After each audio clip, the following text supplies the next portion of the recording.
Sino ba ang bagong jowa ni Kris Aquino?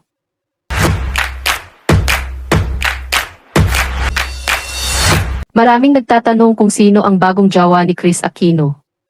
Ayon sa exclusive interview ni OG Diaz, may bagong karelasyon na siya at last November pa sila naghiwalay ng politiko na taga Batangas.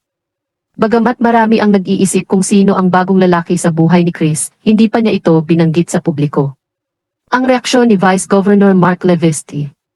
Si Vice Governor Mark Levesque ay hindi nagalit kay Kris Aquino. Sa katunayan, sinabi niya sa isang mensahe na masaya siya para sa kanya. Anya, nalulungkot man ako sa sinapit ng aming relasyon, maligaya na rin ako para sa kanya. I have always put her happiness before my own, and what makes her happy makes me very happy. Ang pag-asa para sa kinabukasan. Bagamat naghiwalay na sila, nag-aalala pa rin si Vice Governor Mark Levesque kay Kris Aquino at sa kanyang mga anak. Sinabi niya na handa siyang tumulong sa kanila kung kailanganin.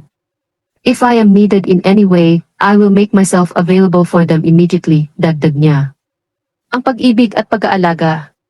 Si Vice Governor Mark Levesque ay naging mapagmahal at mapag-alaga kay Kris Aquino at sa kanyang mga anak. Maraming nag-expect na sila na ang magkakatuluyan, dahil parang hobby na siya ni Kris habang nasa Amerika. Ang pagtatapos ng isang kabanata. Bagamat hindi na sila magkasama, kapwa nagpahayag ng suporta at pagmamahal si Kris Aquino at si Vice Governor Mark Levesque sa isa't isa. Ang kanilang paghihiwalay ay isang bagong kabanata sa kanilang buhay at kapwa naghahanap ng kaligayahan at kapayapaan.